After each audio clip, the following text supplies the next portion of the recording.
Hello hi ಸ್ನೇಹಿತರೆ, welcome to education Kannada YouTube channel. ಸ್ನೇಹಿತರೆ, ಇವತ್ತಿನ ಈ ಒಂದು ವಿಡಿಯೋನಲ್ಲಿ ದ್ವಿತೀಯ PUCಯ ಇತಿಹಾಸ, ಹಿಸ್ಟ್ರಿ, ಇಂಗ್ಲೀಷ್ ಮೀಡಿಯಂ ಹಾಗೂ ಕನ್ನಡ ಮೀಡಿಯಂ ಬೋತ್ ಮೀಡಿಯಂ ವಿದ್ಯಾರ್ಥಿಗಳಿಗೆ 5 ಅಂಕದ ಪ್ರಶ್ನೆಗಳು ಮತ್ತು 10 ಅಂಕದ ಪ್ರಶ್ನೆಗಳು ವೆರಿ ಇಂಪಾರ್ಟೆಂಟ್ ಕ್ವಶನ್ಸ್ಗಳು ನೋಡ್ತಾ ಇದ್ದಾವೆ. ಇದುವರೆಗೆ ನಮ್ಮ ಎಜುಕೇಷನ್ ಕನ್ನಡ ಯೂಟ್ಯೂಬ್ ಚಾನಲ್ಗೆ ಯಾರು ಸಬ್ಸ್ಕ್ರೈಬ್ ಇಲ್ಲ ಅಂದರೆ ಚಾನಲ್ಗೆ ಸಬ್ಸ್ಕ್ರೈಬ್ ಆಗಿರಿ ಹಾಗೂ ಬೆಲ್ ಮೇಲೆ ಕ್ಲಿಕ್ ಮಾಡಿ. ಪ್ರತಿಯೊಂದು ವಿಡಿಯೋ ನಿಮಗೆ ತಪ್ಪದೇ ಬರುತ್ತೆ. ಆಲ್ರೆಡಿ ನಾನು ಪೊಲಿಟಿಕಲ್ ಸೈನ್ಸ್, ಸೊಸೈಲಜಿ, ಎಕನಾಮಿಕ್ಸ್ ಮತ್ತು ಅದೇ ರೀತಿ Kannada subject, English subject important ಕ್ವಶನ್ಸ್ಗಳು ಕೊಟ್ಟಿದ್ದೇನೆ. ಜಿಯೋಗ್ರಫಿ ಎಲ್ಲ ಸಬ್ಜೆಕ್ಟ್ ಸಂಬಂಧಪಟ್ಟಂತೆ ಕೆಳಗಡೆ ಕಮೆಂಟ್ ಬಾಕ್ಸಲ್ಲಿ ಲಿಂಕ್ ಕೊಟ್ಟಿರ್ತೇನೆ. ಯಾರೆಲ್ಲ ನೋಡಿಲ್ಲ ಅವರು ನೋಡ್ಕೊಳ್ಳಿ. ಮತ್ತು ಆಲ್ರೆಡಿ ನಾನು 2 ಮಾರ್ಕ್ಸ್ ಇಂಪಾರ್ಟೆಂಟ್ ಫಿಕ್ಸ್ಡ್ ಕ್ವಶನ್ಸ್ಗಳು ಕೊಟ್ಟಿದ್ದೇನೆ. MCQ ಕ್ವಶನ್, ಖಾಲಿ ಬಿಟ್ಟ ಸ್ಥಳ, ಹೊಂದಿಸಿ ಬರೆಯಿರಿ, ಒನ್ ಕ್ವಶನ್ಸ್.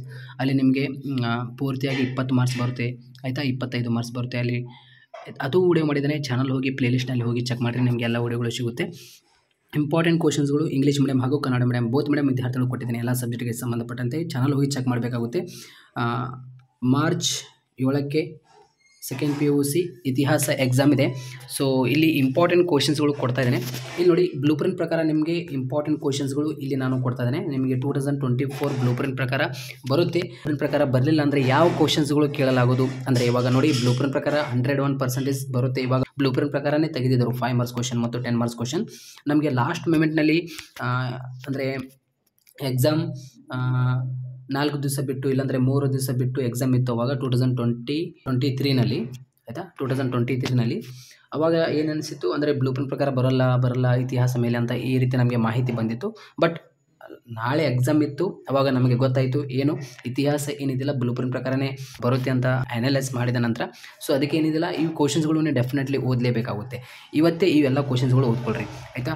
ಮೊದಲನೇ ಪ್ರಶ್ನೆ 5 ಅಂಕದ ಪ್ರಶ್ನೆಯಲ್ಲಿ ಭಾರತದ ಇತಿಹಾಸದ ಮೇಲೆ ಭೂಗೋಳದ ಪ್ರಭಾವವನ್ನು ಸಂಕ್ಷಿಪ್ತವಾಗಿ ವಿವರಿಸ್ರಿ, ಆಯಿತಾ. ಈ ಒಂದು ಪ್ರಶ್ನೆ ಇಂಪಾರ್ಟೆಂಟ್ ಆಗಿರುತ್ತೆ. Briefly explain the influence of geography on the history of India.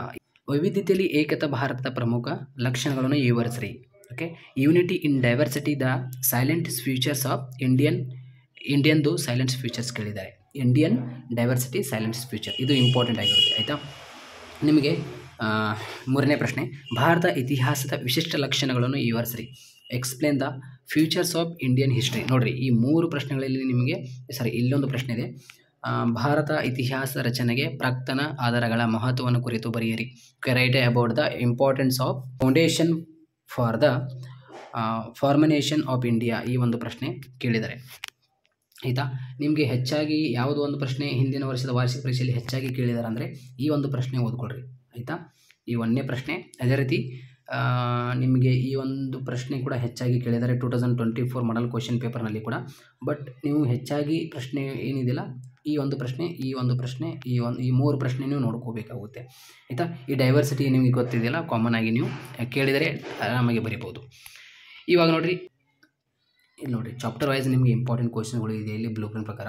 ಇಲ್ಲಿ ನೋಡಿ 4.5 ಈ ಒಂದು ಗುಪ್ತಾ ಚಾಪ್ಟರ್ನಲ್ಲಿ ಏನಿದಿಲ್ಲ, ನೋ ಆಸ್ಕ್ ಅಂದರೆ 5 ಅಂಕದ ಪ್ರಶ್ನೆ ಯಾವುದೂ ಕೇಳಿದಿಲ್ಲ ಇಲ್ಲಿ, ಡೋಂಟ್ ವರಿ ಅಂತ ಇಲ್ಲಿ ಕೊಟ್ಟಿದ್ದೆ ನಾನು. ಇವಾಗ ಚೋಳರ ಗ್ರಾಮಾಡಳಿತ ಈ ಒಂದು 4.6ನಲ್ಲಿ ನಿಮಗೆ ಚೋಳರ ಬಗ್ಗೆ ಒಂದು 5 ಅಂಕದ ಪ್ರಶ್ನೆ ಯಾವುದು ಇಂಪಾರ್ಟೆಂಟ್ ಅಂದರೆ explain the village administration of the class, ಆಯಿತಾ. ಚೋಳರ ಗ್ರಾಮಾಡಳಿತವನ್ನು ವಿವರಿಸ್ರಿ, ಇದು ನೋಡ್ಕೋಬೇಕಾಗುತ್ತೆ. 1ನೇ ರಾಜೇಂದ್ರ ಚೋಳನ ಸಾಧನೆಗಳನ್ನು ವಿವರಿಸ್ರಿ. Okay. First Rajendra Chola achievement, ಇದು ಒಂದು ಪ್ರಶ್ನೆ ನಿಮಗೆ. ಈ ಒಂದು ಪ್ರಶ್ನೆ ಹೆಚ್ಚಾಗಿ ಇಂಪಾರ್ಟೆಂಟ್ ಆಗಿರುತ್ತೆ. ಚೋಳರ ಗ್ರಾಮಾಡಳಿತನೂ ವಿವರಿಸ್ರಿ. ಇಲ್ಲಿ ನಾನು ನಿಮಗೆ ಬ್ಲೂ ಪ್ರಿಂಟ್ ಪ್ರಕಾರ ಕೇಳಿಲ್ಲ ಅಂದರೆ ಯಾವ ಪ್ರಶ್ನೆ ಕೇಳ್ತಾರೆ ಅದು ಇಲ್ಲಿ ನಾನು ನಿಮಗೆ ಇಲ್ಲಿ ಕ್ಲೂ ಕೊಡ್ತೇನೆ, ಆದಷ್ಟು ಓದ್ಕೊಳ್ರಿ, ಆಯಿತಾ. ಏನೂ ಟೆನ್ಷನ್ ಮಾಡ್ಕೊಳ್ಳೋ ಅವಶ್ಯಕತೆ ಇಲ್ಲ. ಸ್ವಲ್ಪ ನಿಧಾನವಾಗಿ, ಟೆನ್ಷನ್ ಬೇಡ, ನಿಧಾನವಾಗಿ ಓದ್ರಿ. ಎಕ್ಸಾಮ್ ಸಮೀಪ ಬರ್ತಾ ಇದೆ ಅಂತ ಆ ರೀತಿ ಟೆನ್ಷನ್ ಬೇಡ. ಇಲ್ಲಿ ನೋಡಿ 4.2 ಹೊಸ ಧರ್ಮಗಳ ಉದಯ. Okay. Rise of new religions ಮಧ್ಯದಲ್ಲಿ ನಿಮಗೆ ಒಂದು 10 ಮಾರ್ಕ್ಸ್ ಒಂದು ಪ್ರಶ್ನೆ ಕೇಳ್ತಾರೆ. ಹೊಸ ಧರ್ಮಗಳ ಉದಯ. ಬುದ್ಧನ ಜೀವನ ಮತ್ತು ಬೋಧನೆಗಳನ್ನು ಚಿತ್ರಿಸಿ. ಇದು ಬ್ಲೈಂಡ್ ವಿದ್ಯಾರ್ಥಿಗಳಿಗೆ ಕೇಳಿದರೆ ಏನಿದಿಲ್ಲ ನಿಮಗೆ ಸ್ವಲ್ಪ ಲಾಸ್ ಆಗುತ್ತೆ ಇದರೊಳಗೆ.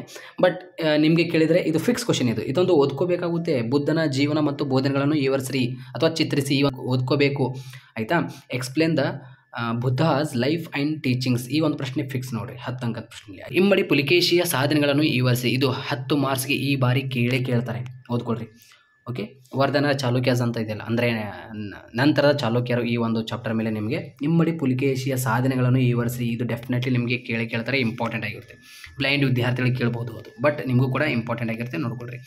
ಇಲ್ಲಿ ನೋಡಿರಿ, ಇಲ್ಲಿ ನಾನು ನಿಮಗೆ ಕನ್ಫ್ಯೂಸ್ ಆಗಕ್ಕೆ ಹೋಗ್ಬೇಡಿ, ಇಲ್ಲಿ ನಾನು ನಿಮ್ಗೆ ಹೇಳ್ತೀನಿ, ಡೋಂಟ್ ವರಿ. ಇಲ್ಲಿ ನೋಡಿ, ದೆಹಲಿ ಸುಲ್ತಾನಾಸ್ ಈ ಒಂದು ಚಾಪ್ಟರ್ನಲ್ಲಿ ನಿಮಗೆ 10 ಮಾರ್ಕ್ಸ್ ಒಂದು ಫಿಕ್ಸ್ ಕ್ವಶನ್ ಕೇಳ್ತಾರೆ. ಅಲ್ಲಾವುದ್ದೀನ್ ಖಿಲ್ಜಿ ಏನಿದಿಲ್ಲ ಆ ಒಂದು ಪ್ರಶ್ನೆ ಕೇಳೋದಿಲ್ಲ, ಅದು ಓದ್ಕೊಳ್ಳೋಕೆ ಹೋಗಬೇಡ್ರಿ. ಹೆಚ್ಚಾಗಿ ಇದೇ ಒಂದು ಪ್ರಶ್ನೆ ಕೇಳ್ತಾರೆ, ಯಾವುದು? ಮೊಹಮ್ಮದ್ ಬಿನ್ ತುಘಲಕನ ಆಡಳಿತ ಪ್ರಯೋಗಗಳನ್ನು ವಿಮರ್ಶಾತ್ಮಕವಾಗಿ ವಿಶ್ಲೇಷಿಸಿ.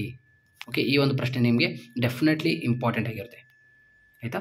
ಮೊಹಮ್ಮದ್ ಬಿನ್ ತುಘಲಕ್, ಓಕೆ, ಎಕ್ಸ್ಪೆರಿಮೆಂಟಲ್ ಈ ಒಂದು ಪ್ರಶ್ನೆ ಇರುತ್ತೆ ನೋಡಿ. ಇಂಗ್ಲೀಷ್ ಮೀಡಿಯಂ ವಿದ್ಯಾರ್ಥಿಗಳು ಹೇಳ್ತಾ ಇದ್ದಾರೆ, ಈ ಒಂದು ಪ್ರಶ್ನೆ ಓದ್ಕೊಳ್ರಿ. ಅದೇ ರೀತಿ ಶಂಕರಾಚಾರ್ಯರ ಜೀವನ ಮತ್ತು ಬೋಧನೆಗಳನ್ನು ಚಿತ್ರಿಸಿ ಅಥವಾ ವಿವರಿಸಿ. ಈ ಒಂದು ಪ್ರಶ್ನೆ explain the life and teaching of Shankaracharya. ಈ ಒಂದು ಪ್ರಶ್ನೆ ಶಂಕರಾಚಾರ್ಯ ಸಾಕಷ್ಟು ಬಾರಿ ಪ್ರಶ್ನೆ ಕೇಳಿದ್ದಾರೆ, ಈ ಒಂದು ಪ್ರಶ್ನೆ ನೋಡ್ಕೊಳ್ಳಿ. ಅದೇ ರೀತಿ ಬಸವೇಶ್ವರ ಸಾಮಾಜಿಕ ಧಾರ್ಮಿಕ ಸುಧಾರಣೆಗಳನ್ನು ಚರ್ಚಿಸಿರಿ. ಈ ಒಂದು ಪ್ರಶ್ನೆ ಸಾಕಷ್ಟು ಬಾರಿ ನಿಮಗೆ ಕೇಳಿದ್ದಾರೆ, ಬಟ್ ಈ 2 ಪ್ರಶ್ನೆ ಓದಲೇಬೇಕಾಗುತ್ತೆ ಈ ಬಾರಿ 2024ಗೆ.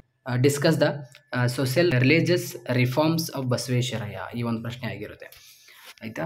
ಮತ್ತು ರಾಮಾನುಜಾಚಾರ್ಯ ಏನಿದಿಲ್ಲ ಒಂದೆರಡು ವಾರ್ಷಿಕ ಪರೀಕ್ಷೆಯಲ್ಲಿ ಕೇಳಿದರು, ಬಟ್ ನೀವು ಏನಿದಿಲ್ಲ ಈ 3 ಪ್ರಶ್ನೆ ಓದ್ಕೊಳ್ರಿ. ಯಾವುದು? ಬಸವೇಶ್ವರ ಇಂಪಾರ್ಟೆಂಟ್ ಮತ್ತು ಶಂಕರಾಚಾರ್ಯ ನೋಡ್ಕೊಳ್ಳಿ, ಆಯಿತಾ? ರಾಮಾನುಜಾಚಾರ್ಯ ಆಪ್ಷನ್ ಹಂಗೆ ಸುಮ್ಮನೆ ನೋಡ್ಕೊಂಡ್ಬಿಡ್ರಿ. ಈ ರೀತಿ ಸ್ಟಡಿ ಮಾಡಬೇಕಾಗುತ್ತೆ. ಈ ಒಂದು ಪ್ರಶ್ನೆ ಫಿಕ್ಸ್ ಆಗಿರುತ್ತೆ. ಇದು ಬ್ಲೈಂಡ್ ವಿದ್ಯಾರ್ಥಿಗಳು ಕೂಡ ಕೇಳ್ಬೋದು, ಬಟ್ ಈ ನಾರ್ಮಲ್ ವಿದ್ಯಾರ್ಥಿಗಳು ಕೂಡ ಈ ಒಂದು ಪ್ರಶ್ನೆ ಕೇಳ್ತಾರೆ. Sir M Visvesvaraya called the maker of modern Mysuru, explain, ಆಯಿತಾ? ಸರ್ ಎಂ ವಿಶ್ವೇಶ್ವರಯ್ಯನನ್ನು ಆಧುನಿಕ ಮೈಸೂರಿನ ನಿರ್ಮಾತೆ ಎಂದು ಏಕೆ ಕರೆಯಲಾಗಿದೆ? ಈ ಒಂದು ಪ್ರಶ್ನೆ ಏನಿದೆಯಲ್ಲ ಡೆಫಿನೆಟ್ಲಿ 10 ಅಂಕದ ಪ್ರಶ್ನೆಯಲ್ಲಿ ಫಿಕ್ಸ್ ಕ್ವಶನ್ ಆಗಿರುತ್ತೆ, ಓದ್ಕೋಬೇಕಾಗುತ್ತೆ. ಭಾರತದ ರಾಷ್ಟ್ರೀಯ ಚಳುವಳಿ ಈ ಒಂದು ಅಧ್ಯಾಯ ನೋಡ್ರಿ. ಇಂಡಿಯನ್ ನ್ಯಾಷನಲ್ ಮೂವ್ಮೆಂಟ್ನಲ್ಲಿ ಭಾರತದ ರಾಷ್ಟ್ರೀಯ ಚಳುವಳಿಯಲ್ಲಿ ಕರ್ನಾಟಕದ ಪಾತ್ರವನ್ನು ವಿವರಿಸಿ. ಈ ಡೆಫಿನೆಟ್ಲಿ ಈ ಒಂದು ಪ್ರಶ್ನೆ 5 ಅಂಕದ ಪ್ರಶ್ನೆಯಲ್ಲಿ ಇಂಪಾರ್ಟೆಂಟ್ ಆಗಿರುತ್ತೆ. Explain the Indian national movement in Karnataka act ಅಂತ ಪಾರ್ಟ್ ಅಂತ ಈ ಒಂದು ಪ್ರಶ್ನೆ ಆಗಿರುತ್ತೆ. ಅದೇ ರೀತಿ ಭಾರತೀಯ ರಾಷ್ಟ್ರೀಯತೆಯ ಬೆಳವಣಿಗೆಗೆ ಕಾರಣವಾದ ಪ್ರಮುಖ ಅಂಶಗಳು ಯಾವ್ಯಾವು? ಈ ಒಂದು ಪ್ರಶ್ನೆ, ಇಲ್ಲಾಂದರೆ ಈ ಒಂದು ಪ್ರಶ್ನೆ ಯಾವುದಾದ್ರೂ ಒಂದು ಪ್ರಶ್ನೆ ಇದರೊಳಗೆಂದು ಕೇಳಲಾಗುವುದು. Okay, explain the reasons for the Indian national movement in growth ಅಂತ. ಇಲ್ಲಿ ನೋಡಿ, ಇಲ್ಲಿ ನೀಡಿರುವ ಕ್ವಶನ್ಸ್ಗಳು ಆಲ್ ಏನಿದೆಯಲ್ಲ ಬ್ಲೂ ಪ್ರಿಂಟ್ ವೈಸೇ ಇರುತ್ತೆ. 2024 ಓದ್ಕೊಳ್ಳಿ ಅಂತ ಇಲ್ಲಿ ಕೊಟ್ಟಿದ್ದೇನೆ ಇನ್ಸ್ಟ್ರಕ್ಷನ್ಸ್. ಈ ಒಂದು PDF ಕೂಡ ನಾನು ಟೆಲಿಗ್ರಾಮ್ನಲ್ಲಿ ಹಾಕ್ತೀನಿ. ಇಲ್ಲಿ ನೀಡಿರುವಂಥ ಕ್ವಶನ್ಸ್ಗಳು all as per blueprint ಪ್ರಕಾರ 2024 ಓದ್ಕೊಳ್ಳಿ ಅಂತ ಇಲ್ಲಿ ಕೊಟ್ಟಿದ್ದೇನೆ. ಇಲ್ಲಿ ನೋಡಿ, 10 ಅಂಕದ ಪ್ರಶ್ನೆ ಆ್ಯಸ್ ಪರ್ ಬ್ಲೂ ಪ್ರಿಂಟ್ ಪ್ರಕಾರನೇ ಬರುತ್ತೆ, ಆಯಿತಾ? Don't worry. ಸ್ವಲ್ಪ 5 ಅಂಕದ ಪ್ರಶ್ನೆಯಲ್ಲಿ ನೋಡಿ, 5 ಅಂಕದ ಪ್ರಶ್ನೆಯಲ್ಲಿ ಡೌಟ್ ಅಂದರೆ ಎಕ್ಸ್ಟ್ರಾ ಕ್ವಶನ್ ಇಲ್ಲಿ ಮುಂದೆ ಕೊಟ್ಟಿರುತ್ತೇನೆ ಅಂತ ಕೊಟ್ಟಿದ್ದೇನೆ. ಅಂದರೆ ಒಂದು 5 ಅಂಕದ ಪ್ರಶ್ನೆಯಲ್ಲಿ ಒಂದೆರಡು ಪ್ರಶ್ನೆ ಬರಲಿಲ್ಲ ಅಂದರೆ ಏನು ಮಾಡ್ತಾರೆ ಅಂತ ಏನಿದೆಯಲ್ಲ ಇಲ್ಲಿ ಕೊಟ್ಟಿದ್ದೇನೆ. ಇಲ್ಲಿ ನೆಕ್ಸ್ಟ್ ಪೇಜ್ನಲ್ಲಿ ಇಲ್ಲಿದೆ ನೋಡಿ, ಎಲ್ಲಿದೆ ಇಲ್ಲಿ ನಿಮಗೆ ಬ್ಲೂ ಪ್ರಿಂಟ್ ಪ್ರಕಾರ ಇಲ್ಲಿ ನೋಡಿರಿ, ಇಲ್ಲಿ ಬ್ಲೂ ಪ್ರಿಂಟ್ ಪ್ರಕಾರನೇ ಇಂಪಾರ್ಟೆಂಟ್ ಕ್ವಶನ್ಸ್ಗಳು ಕೊಟ್ಟಿದ್ದೇನೆ. ಬಟ್ ಶಿಕ್ಷಣ ಇಲಾಖೆಯವರು 2 ಬ್ಲೂ ಪ್ರಿಂಟ್ ಇಲ್ಲಿ ನಮಗೆ ಕೊಟ್ಟಿದ್ದಾರೆ. ಆ 2 ಬ್ಲೂ ಪ್ರಿಂಟ್ ಪ್ರಕಾರ ಆಧಾರಿತ ಏನಿದೆಯಲ್ಲ ಇಲ್ಲಿ ನಾನು ನಿಮಗೆ ನಿಮಗೆ ತೋರಿಸ್ತಾ ಇದ್ದೇನಲ್ಲ ಆ ಪ್ರಶ್ನೆ ನೀವು ಓದಲೇಬೇಕಾಗುತ್ತೆ. ಏನೂ ಇರೋದಿಲ್ಲ ಮತ್ತು ಟೆನ್ಷನ್ ಇರೋದಿಲ್ಲ, ಆರಾಮಾಗಿ ನೀವು ಇಷ್ಟು ಅಭ್ಯಾಸ ಮಾಡ್ಕೊಂಡು ಹೋಗ್ಬಿಡೋದು. ಈ ನೋಡಿ, ಈ ಕ್ವಶನ್ಸ್ ಬ್ಲೂ ಪ್ರಿಂಟ್ ಪ್ರಕಾರ ಬರೋಲ್ಲ, ಬಟ್ ಆದರೆ ಈ ಸೇಮ್ ಕ್ವಶನ್ಸ್ಗಳು ನೋಡ್ಕೋಬೇಕಾಗುತ್ತೆ ಅಂತ ಇಲ್ಲಿ ಕೊಟ್ಟಿದ್ದೇನೆ, ಆಯಿತಾ? ಇಲ್ಲಿ ನೋಡಿರಿ, ಎಕ್ಸ್ಟ್ರಾ ಕ್ವಶನ್ 5 ಮಾರ್ಕ್ಸ್ ಕ್ವಶನ್ ನೋಡಿರಿ. ಏನು ಸಿಂಧೂ ನಾಗರಿಕತೆಯ ನಗರ ಯೋಜನೆಗಳನ್ನು ವಿವರಿಸ್ರಿ ಅಂತ ನಿಮಗೆ ಪ್ರಶ್ನೆ. ಮತ್ತು ಕರ್ನಾಟಕದ ಏಕೀಕರಣವನ್ನು ಕುರಿತು ಕರ್ನಾಟಕ ಯೂನಿಫಿಕೇಷನ್ ಅಂತ ಈ ಒಂದು ಪ್ರಶ್ನೆ ಆಗಿರುತ್ತೆ. ಸಿಂಧೂ ನಾಗರಿಕತೆಯ ಓಕೆ ಪ್ರಾಜೆಕ್ಟ್ ವರ್ಕ್, ಇದು ಇಂಗ್ಲೀಷ್ ಮೀಡಿಯಂ ಹಾಗೂ ಕನ್ನಡ ಮೀಡಿಯಂ ಬೋತ್ ಮೀಡಿಯಂ ವಿದ್ಯಾರ್ಥಿಗಳಿಗೆ. ಅದೇ ರೀತಿ ಹೊಯ್ಸಳರ ವಾಸ್ತುಶೈಲಿಯ ಪ್ರಮುಖ ಲಕ್ಷಣಗಳು, ಹೊಯ್ಸಳಾಸ್ ಆರ್ಕಿಟೆಕ್ಟ್ ಆ ಒಂದು ಪ್ರಶ್ನೆ ನೋಡ್ಕೊಳ್ಳಿ. ಹೊಸ ಧರ್ಮಗಳ ಉದಯಕ್ಕೆ ಕಾರಣವಾದ ಅಂಶಗಳು ಆ ಒಂದು ಪ್ರಶ್ನೆ ಕೇಳುವುದಿಲ್ಲ. ಹೊಸ ಧರ್ಮಗಳ ಉದಯಕ್ಕೆ ಕಾರಣಗಳು ಆ ಒಂದು ಪ್ರಶ್ನೆ ಕೇಳುವುದಿಲ್ಲ. ಗಾಂಧಾರ ಕಲಾಶೈಲಿಯ ಪ್ರಮುಖ ಲಕ್ಷಣಗಳನ್ನು ವಿವರಿಸ್ರಿ, ಈ ಒಂದು ಪ್ರಶ್ನೆ ಓದ್ಕೊಳ್ರಿ. ಅದೇ ರೀತಿ ಇನ್ನೊಂದು ಪ್ರಶ್ನೆ ಇದೆ, ಮೊಹಮ್ಮದ್ ಗವನನ ಬಗ್ಗೆ ಆ ಒಂದು ಪ್ರಶ್ನೆ ಓದ್ಕೊಳ್ರಿ. ಮತ್ತು ಶಿವಾಜಿಯ ಬಗ್ಗೆ ಸಾಧನೆ, ಈ 2 ಪ್ರಶ್ನೆ ನೀವು ಓದ್ಕೊಳ್ರಿ. ಇದ್ರ ಜೊತೆಗೆ ಅಕ್ಬರ್ನ ಧಾರ್ಮಿಕ ರಜಪೂತ್ ನೀತಿ ಅಂತ ಇದೆಯಲ್ಲ ಇದು ಬೇಡ, ಆಯಿತಾ? ಇಲ್ಲಿ ನೋಡಿ, ಬಾಗಲಕೋಟ್ ಡಿಸ್ಟಿಕ್ದು ಪ್ರಿಪೇರ್ಡ್ರಿ ಮಾಡಲ್ ಕ್ವಶನ್ ಪೇಪರ್ ನೀವು ನೋಡ್ತಾ ಇರ್ಬೋದು. ಆ್ಯಸ್ ಪರ್ ಬ್ಲೂ ಪ್ರಿಂಟ್ ಪ್ರಕಾರನೇ ಕೇಳಿದ್ದಾರೆ. ಓಕೆ, ಎಲ್ಲವೂ ಪ್ರಶ್ನೆ ಏನಿದೆಯಲ್ಲ 5 ಅಂಕದ ಪ್ರಶ್ನೆಯಲ್ಲಿ ಬ್ಲೂ ಪ್ರಿಂಟ್ ಪ್ರಕಾರನೇ ಬಂದಿದೆ ನೋಡಿರಿ. ಎಲ್ಲವೂ ಕ್ವಶನ್ಸ್ ನಾನು ಏನು ಕೊಟ್ಟಿದ್ದೇನಲ್ಲ ಅವೇ ಕ್ವಶನ್ಸ್ಗಳು ಎಲ್ಲ ಬಂದಿದೆ. ಅದೇ ರೀತಿ ವಿಜಯನಗರ ಕಾಲದ ಧರ್ಮ, ಸಾಹಿತ್ಯ ಹಾಗೂ ಕಲೆ ಮತ್ತು ವಾಸ್ತು ಶಿಲ್ಪವನ್ನು ವಿವರಿಸಿ, ಈ ಒಂದು ಪ್ರಶ್ನೆ ಏನಿದೆಯಲ್ಲ ಇದೊಂದು ಓದ್ಕೊಳ್ರಿ. ಅಕ್ಬರ್ನ ಸಾಧನೆಗಳು ವಿವರಿಸ್ರಿ ಅಂತ ಪ್ರಶ್ನೆ ಇದೆಯಲ್ಲ ಅದು ಕೇಳಂಗಿಲ್ಲ, ಅದು ಓದ್ಕೊಳ್ಳೋಕೆ ಹೋಗ್ಬೇಡ್ರಿ.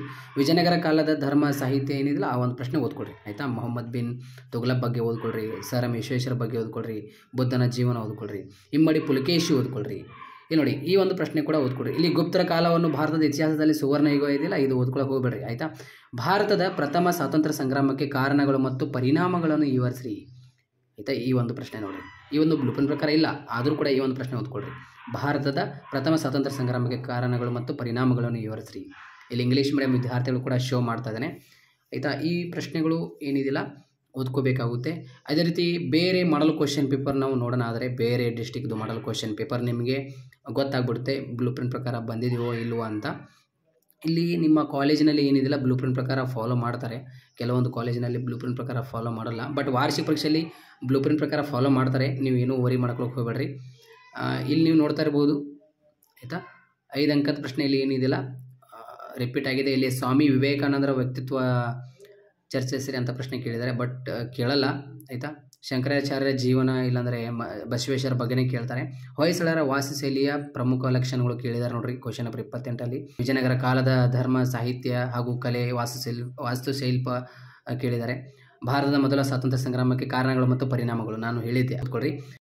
ಭಾರತ ರಾಷ್ಟ್ರೀಯ ಚಳವಳಿಯಲ್ಲಿ ಗಾಂಧೀಜಿಯ ಪಾತ್ರ ಚರ್ಚಿಸಿರಿ ಈ ಒಂದು ಪ್ರಶ್ನೆ ಏನಿದೆಯಲ್ಲ ನಿಮಗೆ ಕೇಳಿಲ್ಲ, ಅದು ನೋಡ್ಕೊಳಕ್ಕೆ ಹೋಗಬೇಡ್ರಿ ಆಯಿತಾ. ಹೀಗೆ ನೋಡಿರಿ ಕ್ವಶನ್ಸ್ಗಳು ಯಾವ್ಯಾವ ನಾನು ನಿಮಗೆ ಹೇಳಿದ್ದೀನಲ್ಲ ಅದಷ್ಟೇ ನೀವು ಓದ್ಕೋಬೇಕಾಗುತ್ತೆ. ಇಲ್ಲಿ ನೋಡಿ, ಇಮ್ಮಡಿ ಪುಲಿಕೇಶಿಯ ಸಾಧನೆಗಳನ್ನು ವಿವರಿಸಿ ಅಂತ ಪ್ರಶ್ನೆ ಆಗಿರುತ್ತೆ. ಅಲ್ಲಾವುದ್ದೀನ್ ಖಿಲ್ಜಿಯ ಸಾಧನೆಗಳು ನಿಮಗೆ ಕೇಳಲ್ಲ, ನಾನು ಏನು ಹೇಳಿದ್ದೀನಲ್ಲ ಅದಷ್ಟು ಫಾಲೋ ಮಾಡಿರಿ. ಇಲ್ಲಿ ನಾನು 2 ನಿಮಗೆ ನೀಲಿ ನಕ್ಷೆ ತೋರಿಸುತ್ತೇನೆ, ಈ 2 ನೀಲಿ ನಕ್ಷೆ ನೀವು ಕಂಪೇರ್ ಮಾಡಿರಿ ಆಯಿತಾ. ಇಲ್ಲಿ ನೋಡಿ 1ನೇ ಅಧ್ಯಾಯ ಮೇಲೆ ನಿಮಗೆ ಇಲ್ಲಿ ಕರ್ನಾಟಕ ಶಾಲಾ ಪರೀಕ್ಷೆ ಮತ್ತು ಮೌಲ್ಯ ನಿರ್ಣಯ ಮಂಡಳಿಯವರು ಪ್ರಕಟಣೆ ಮಾಡಿರುವಂಥ ಈ ಒಂದು ಮಾಡಲ್ ಕ್ವಶನ್ ಪೇಪರ್ಗೆ ನೀಲಿ ನಕ್ಷೆ ಆಗಿರುತ್ತೆ. ಇಲ್ಲಿ ನಾನು 2 ನೀಲಿ ನಕ್ಷೆ ತೋರಿಸ್ತಿದ್ದೇನೆ, ಈ 2 ನೀಲಿ ನಕ್ಷೆ ಪ್ರಕಾರ ನೋಡ್ಕೊಳ್ಳಿ. ಸೇಮ್ ಇದೆ, ಸ್ವಲ್ಪ ಚೇಂಜಸ್ ಇದೆ. ಇಂಟ್ರೊಡಕ್ಷನ್ ಅಂದರೆ 1ನೇ ಚಾಪ್ಟರ್ ಪೀಠಿಕೆದಲ್ಲಿ ಒಂದು 5 ಮಾರ್ಕ್ಸ್. ಅದೇ ರೀತಿ ರೈಸ್ ಆಫ್ ನ್ಯೂ ರಿಲೀಸ್ ಅಂದರೆ ಹೊಸ ಧರ್ಮಗಳ ಉದಯದಲ್ಲಿ ನಿಮಗೆ ಒಂದು ಬುದ್ಧನ ಬಗ್ಗೆ 10 ಅಂಕದ ಒಂದು ಪ್ರಶ್ನೆ. ಅದೇ ರೀತಿ ಇಲ್ಲಿ ನೋಡಿ ವರ್ಧನಾಸ್ ಆ್ಯಂಡ್ ಅರ್ಲಿಯರ್ ಚಾಲುಕ್ಯಾಸ್ ಅಂದರೆ ನಂತರ ಚಾಲುಕ್ಯರುವಂಥ 4.7 ಈ ಒಂದು ಅಧ್ಯಾಯದಲ್ಲಿ ನಿಮಗೆ ಒಂದು 10 ಮಾರ್ಕ್ಸ್ ಒಂದು ಪ್ರಶ್ನೆ ಆಯಿತಾ. ಈ ಒಂದು ಅಧ್ಯಾಯದಲ್ಲಿ ನಿಮಗೆ 10 ಮಾರ್ಕ್ಸ್ ಒಂದು. ಅದೇ ರೀತಿ ಇಲ್ಲಿ ನೋಡಿರಿ, ಇಲ್ಲಿ 5.1 ಆಯಿತಾ. 5.1ನಲ್ಲಿ ನಿಮಗೆ ಒಂದು 10 ಮಾರ್ಕ್ಸ್ ಒಂದು ದೆಹಲಿ ಸುಲ್ತಾನ್ ಮೇಲೆ ಒಂದು 10 ಮಾರ್ಕ್ಸ್. ಅದೇ ರೀತಿ 4.9 ಲೇಟರ್ ಚಾಲುಕ್ಯಾಸ್ ಆ್ಯಂಡ್ ಹೊಯ್ಸಳಸ್ ನೋಡಿ ಅಲ್ಲಿ 5 ಮಾರ್ಕ್ಸ್ ಕೇಳಿದ್ದಾರೆ ಆಯಿತಾ. ಇಲ್ಲಿ ನೋಡಿ ವಿಜಯ ಎಂಪೈರ್ ಅಂದರೆ ವಿಜಯನಗರ ಸಾಮ್ರಾಜ್ಯ ಮೇಲೆ ಇಲ್ಲಿ ನಿಮಗೆ 10 ಮಾರ್ಕ್ಸ್ ಕೇಳಿದ್ದಾರೆ. 5.4ನಲ್ಲಿ ಇಲ್ಲಿ 10 ಮಾರ್ಕ್ಸ್ ಕೇಳಿದ್ದಾರೆ. ಇದು ಕಂಪೇರ್ ಮಾಡಿರಿ. ಇಲ್ಲೊಂದು ನಾನು ನೀಲಿ ನಕ್ಷೆ ತೋರಿಸ್ತೇನೆ. ಇಲ್ಲಿ ನೋಡಿ 7.2ನಲ್ಲಿ ನಿಮಗೆ 10 ಮಾರ್ಕ್ಸ್ ಕೇಳಿದ್ದಾರೆ. ಇಲ್ಲಿ 6 ಅಧ್ಯಾಯ ಇದೆಯಲ್ಲ ಅಲ್ಲಿ ಒಂದು 5 ಮಾರ್ಕ್ಸ್ ಕೇಳಿದ್ದಾರೆ. ಇಲ್ಲಿ ನೋಡಿ 7.6ನಲ್ಲಿ ಇಲ್ಲಿ ನಿಮಗೆ 10 ಮಾರ್ಕ್ಸ್ ಒಂದು ಇಲ್ಲಿ ಕೇಳಿದ್ದಾರೆ. ಅದೇ ರೀತಿ 7.4ನಲ್ಲಿ ಒಂದು 5 ಮಾರ್ಕ್ಸ್ ಇದೆ, ಬಟ್ ಅದು ಓದ್ಕೊಳಕ್ಕೆ ಹೋಗಬೇಡ್ರಿ. 6 ಏನಿದಿಲ್ಲ 6 ಚಾಪ್ಟರ್ನೇ ಓದ್ಕೊಳ್ರಿ 5 ಮಾರ್ಕ್ಸ್ದು. ಇಲ್ಲಿ 7.4 ಏನಿದಿಲ್ಲ 5 ಮಾರ್ಕ್ಸ್ ಅದು ಓದ್ಕೊಳಕ್ಕೆ ಹೋಗಬೇಡ್ರಿ ಆಯಿತಾ. ಯೂನಿಫಿಕೇಷನ್ ಮೂವ್ಮೆಂಟ್ ಇನ್ ಕರ್ನಾಟಕ ಇಲ್ಲಿ ನಿಮಗೆ 5 ಮಾರ್ಕ್ಸ್ ಇಲ್ಲ. ಇಲ್ಲಿ ಇಂಡಿಯನ್ ನ್ಯಾಷನಲ್ ಮೂವ್ಮೆಂಟ್ ಏನಿದಿಲ್ಲ 10 ಮಾರ್ಕ್ಸ್ ಅದು ಇಲ್ಲಿ ಕೇಳಿದ್ದಾರೆ ನಿಮಗೆ. ಈ ನೀಲಿ ನಕ್ಷೆ ನೋಡಿರಿ. ಮತ್ತು ಇಲ್ಲಿ ಕರ್ನಾಟಕ ಶಾಲಾ ಪರೀಕ್ಷೆ ಮತ್ತು ಮೌಲ್ಯ ನಿರ್ಣಯ ಮಂಡಳಿಯವರು ಏನಿದಿಲ್ಲ ಅಲ್ಲಿ ಆಫೀಸಲ್ಲಿ ವೆಬ್ಸೈಟ್ನಲ್ಲಿ ಪ್ರಕಟಣೆ ಮಾಡಿರುವಂತಹ ನೀಲಿ ನಕ್ಷೆ ಇಲ್ಲಿ ಇವಾಗ ನಾನು ತೋರಿಸುತ್ತೇನೆ. ಈ ಒಂದು ನೀಲಿ ನಕ್ಷೆ ಕರ್ನಾಟಕ ಶಾಲಾ ಪರೀಕ್ಷೆ ಮತ್ತು ಮೌಲ್ಯ ನಿರ್ಣಯ ಮಂಡಳಿ ಅಂತ ಅಲ್ಲಿ ಹೆಡ್ಲೈನ್ ಹಾಕಿದ್ದಾರೆ, ಬಟ್ ಈ ಒಂದು ಮಾಡಲ್ ಕ್ವಶನ್ ಪೇಪರ್ಗೆ ನೀಲಿ ನಕ್ಷೆ ಆಗಿದೆ. ಅಲ್ಲಿ ವೆಬ್ಸೈಟ್ನಲ್ಲಿ ಕರ್ನಾಟಕ ಶಾಲಾ ಪರೀಕ್ಷೆ ಮತ್ತು ಮೌಲ್ಯ ನಿರ್ಣಯ ಮಂಡಳಿಯವರು ಏನಿದೆಯಲ್ಲ ಅಲ್ಲಿ ಒಂದು ನೀಲಿ ನಕ್ಷೆ ಪ್ರಕಟಣೆ ಮಾಡಿದಾರಲ್ಲ, ಇವಾಗ ಆ ಒಂದು ನೀಲಿ ನಕ್ಷೆ ಇಲ್ಲಿ ನಾನು ನಿಮಗೆ ತೋರಿಸುತ್ತೇನೆ. ಇದರೊಳಗೆ ನೀವು ನೀಲಿ ನಕ್ಷೆ ಏನಿದೆಯಲ್ಲ ಇದು ಸ್ವಲ್ಪ ಕಂಪೇರ್ ಮಾಡಿರಿ ಮತ್ತು ಆ ಒಂದು ನೀಲಿ ನಕ್ಷೆ ಒಂದು ಓದ್ಕೊಳ್ರಿ. ಇವಾಗ ಇಲ್ಲಿ ಆ ಒಂದು ನೀಲಿ ನಕ್ಷೆ ನಾನು ನಿಮಗೆ ಇಲ್ಲಿ ತೋರಿಸುತ್ತೇನೆ. ಕರ್ನಾಟಕ ಶಾಲಾ ಪರೀಕ್ಷೆ ಮತ್ತು ಮೌಲ್ಯ ನಿರ್ಣಯ ಮಂಡಳಿ ಅವರು ಏನು ಪ್ರಕಟಣೆ ಮಾಡಿರುವ ನೀಲಿ ನಕ್ಷೆ ಇಲ್ಲಿ ನೀವು ನೋಡ್ತಾ ಇರಬಹುದು. ವೇಟ್ ಮಾಡಿರಿ 1 ನಿಮಿಷ. ಇಲ್ಲಿ ನೋಡಿ, ಇಲ್ಲಿ ನೋಡಿರಿ, ಇಲ್ಲಿ ಕರ್ನಾಟಕ ಶಾಲಾ ಪರೀಕ್ಷೆ ಮತ್ತು ಮೌಲ್ಯ ನಿರ್ಣಯ ಮಂಡಳಿಯವರು ಪ್ರಕಟಣೆ ಮಾಡಿರುವಂಥ ಈ ಒಂದು ಬ್ಲೂ ಪ್ರಿಂಟ್ ಆಗಿರುತ್ತೆ ಅಲ್ಲಿ ವೆಬ್ಸೈಟ್ನಲ್ಲಿ. ಇಲ್ಲಿ ನೋಡಿ 1ನೇ ಅಧ್ಯಾಯದಲ್ಲಿ ಸೇಮ್ 5 ಅಂಕದ ಒಂದು ಪ್ರಶ್ನೆ ಸೇಮ್ ಅಲ್ಲಿ ಕೂಡ ಇಲ್ಲಿ ಕೂಡ ಸೇಮ್ ಇದೆ ಆಯಿತಾ. ಇಂಟ್ರೊಡಕ್ಷನ್ ಪೀಠಿಕೆ ಅಧ್ಯಾಯದಲ್ಲಿ. ಅದೇ ರೀತಿ ಇಲ್ಲಿ 10 ಮಾರ್ಕ್ಸ್ ಒಂದು ಕೇಳಲಾಗುವುದು, ಇಲ್ಲಿ ಕೂಡ ಸೇಮ್ ಇದೆ ಅಲ್ಲಿ ಕೂಡ ಸೇಮ್ ಇದೆ. ಹೊಸ ಧರ್ಮಗಳು ಇದೆ ಇಲ್ಲಿ ಕೂಡ ಸೇಮ್ ಅಲ್ಲಿ ಕೂಡ ಸೇಮ್ ಇದೆ 10 ಅಂಕದ ಒಂದು ಪ್ರಶ್ನೆ. ಇಲ್ಲಿ ಚೋಳಾಸ್ ಅಧ್ಯಾಯ ಮೇಲೆ 5 ಮಾರ್ಕ್ಸ್ ಒಂದು ಕೇಳಲಾಗುವುದು ನೋಡಿ, ಇಲ್ಲಿ ಅಲ್ಲಿ ಕೂಡ ಸೇಮ್ ಇದೆ. 4.7ನಲ್ಲಿ 10 ಮಾರ್ಕ್ಸ್ ಇಲ್ಲಿ ಕೂಡ 10 ಮಾರ್ಕ್ಸ್ ಸೇಮ್ ಇದೆ. ಇಲ್ಲಿ ನೀವು ಕಂಪೇರ್ ಮಾಡಿ. ದೆಹಲಿ ಸುಲ್ತಾನಾಸ್ ಈ ಒಂದು ಅಧ್ಯಾಯದಲ್ಲಿ ಏನಿದೆಯಲ್ಲ 10 ಮಾರ್ಕ್ಸ್ ಸೇಮ್ ಇದೆ. ಮತ್ತು ಅದೇ ರೀತಿ 5 ಮಾರ್ಕ್ಸ್ ಏನಿದಿಲ್ಲ ಇಲ್ಲಿ 6 ಚಾಪ್ಟರ್ನಲ್ಲಿ ನಿಮಗೆ ಕೇಳಲಾಗುವುದು. ಬಸವೇಶ್ವರ ಇದು ಇಲ್ಲಾಂದರೆ ಶಂಕರಾಚಾರ್ಯ ಬಸವೇಶ್ವರ ಓದ್ಕೊಳ್ರಿ ಹೆಚ್ಚಾಗಿ. ಅದೇ ರೀತಿ ಇದನ್ನೆಲ್ಲ ಮತ್ತು ಅದೇ ರೀತಿ ಈ ಒಂದು ಅಧ್ಯಾಯದಲ್ಲಿ ಇಲ್ಲಿ 5 ಮಾರ್ಕ್ಸ್ ಕ್ವಶನ್ ಇಲ್ಲ, ಬಟ್ ಅಲ್ಲಿ ಇದೆ ಆಯಿತಾ. ನೀವು ಓದ್ಕೊಳಕ್ಕೆ ಹೋಗಬೇಡ್ರಿ, ಸ್ಕಿಪ್ ಮಾಡಿರಿ. ಆದರೆ ಈ ಒಂದು 7.4 ಏನು ಆ ಒಂದು ಮಾಡಲ್ ಕ್ವಶನ್ ಆ ಒಂದು ನೀಲಿ ನಕ್ಷೆಯಲ್ಲಿ 5 ಮಾರ್ಕ್ಸ್ ಇದೆ, ಬಟ್ ಇಲ್ಲಿ ಇಲ್ಲ. ಸೊ ಏನಿದಿಲ್ಲ ನೀವು ಇದೊಂದು ಸ್ಕಿಪ್ ಮಾಡಿರಿ, ಇದೇ ಓದ್ರಿ. ಇಲ್ಲಿ ಮೈಸೂರು ಮಾಡಲ್ ಸ್ಟೇಟ್ ಏನಿದಿಲ್ಲ ಮೈಸೂರು ಒಂದು ಮಾದರಿ ರಾಜ್ಯ ಈ ಒಂದು ಅಧ್ಯಾಯದಲ್ಲಿ ನಿಮಗೆ 10 ಮಾರ್ಕ್ಸ್ ಅಲ್ಲಿ ಸೇಮ್ ಇದೆ, ಇಲ್ಲಿ ಕೂಡ ಸೇಮ್ ಇದೆ 10 ಮಾರ್ಕ್ಸ್ ಕೇಳಲಾಗುವುದು. ಅಲ್ಲಿ ಇಂಡಿಯನ್ ನ್ಯಾಷನಲ್ ಮೂವ್ಮೆಂಟ್ನಲ್ಲಿ ನಿಮಗೆ 10 ಮಾರ್ಕ್ಸ್ ಇದೆ, ಬಟ್ ಇಲ್ಲಿ ಇಲ್ಲ, ಇಲ್ಲಿ 5 ಮಾರ್ಕ್ಸ್ ಇದೆ. ಸೊ ನೋಡ್ಕೊಳ್ಳ್ರಿ.